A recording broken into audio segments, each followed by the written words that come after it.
चलिए भाई, तो आज स्टार्ट करते हैं हम लोग ट्रेन चैप्टर। काफ़ी इंपॉर्टेंट टॉपिक है ये वाला।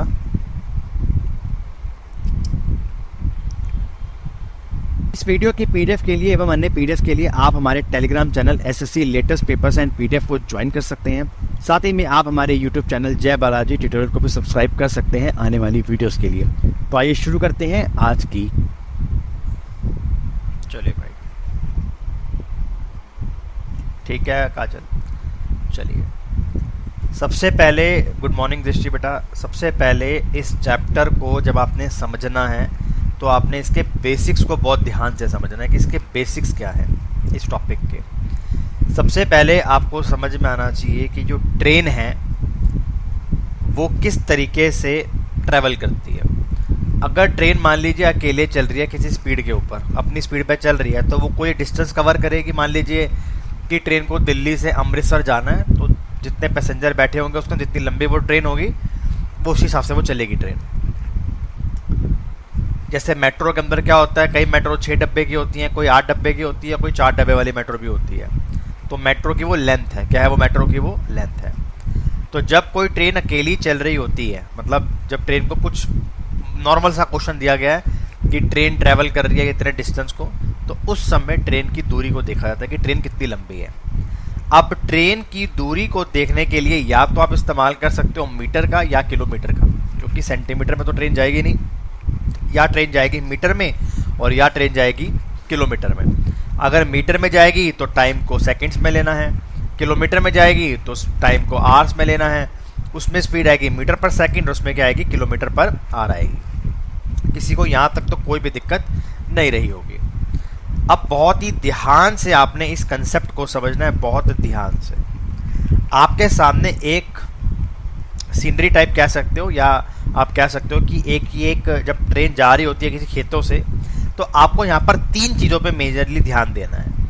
एक यहाँ पर एक पेड़ है, एक यहाँ पर एक व्यक्ति खड़ा हुआ जिसके हाथ में एक पेपर है, और एक यहाँ पर मेरे पास एक पोल है जिसपे लाल और हरी लाइट जल रही है। किसी को दिक्कत तो नहीं है ना? आप मुझे बताओ कि अगर यहाँ से एक ट्रेन जा रही है ये वाली, तो इस ट्रेन को उस पेड़ से या इस व्यक्ति से या उस खंबे से कोई फर्क पड़ने वाला है? कोई भी फर्क पड़ने वाला नहीं है।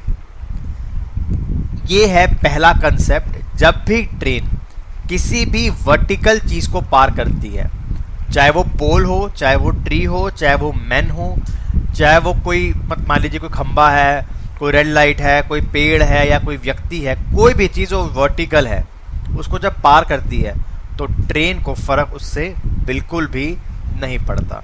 तो इस वाले कंसेप्ट के अंदर, इस वाले पर्टिकुलर कंसेप्ट के अंदर हम लोग क्या करते हैं, केवल और केवल ट्रेन की दूरी को देखते हैं कि ट्रेन ने कितना डिस्टेंस ट्रेवल करा है। उस पेड़ के डिस्टेंस को 0 मान लिया जाता है। तो ये है हमारा कंसेप्ट, पहला कंसेप्ट है। अगर यहां तक समझ में आ गया होगा तो यस लिखेंगे।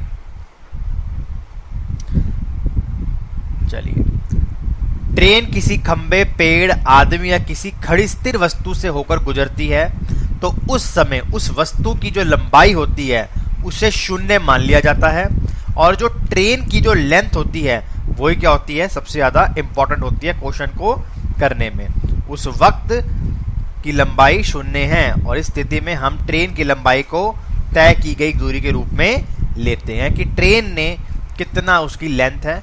कोई दिक्कत नहीं यहां तक। अब बड़े ध्यान से समझेंगे अगले वाला कंसेप्ट। पहले आप ऊपर वाली इमेज को देखेंगे। ये एक ट्रेन है और ट्रेन एक पुल से होकर गुजर रही है, एक ब्रिज से होकर गुजर रही है, ठीक है।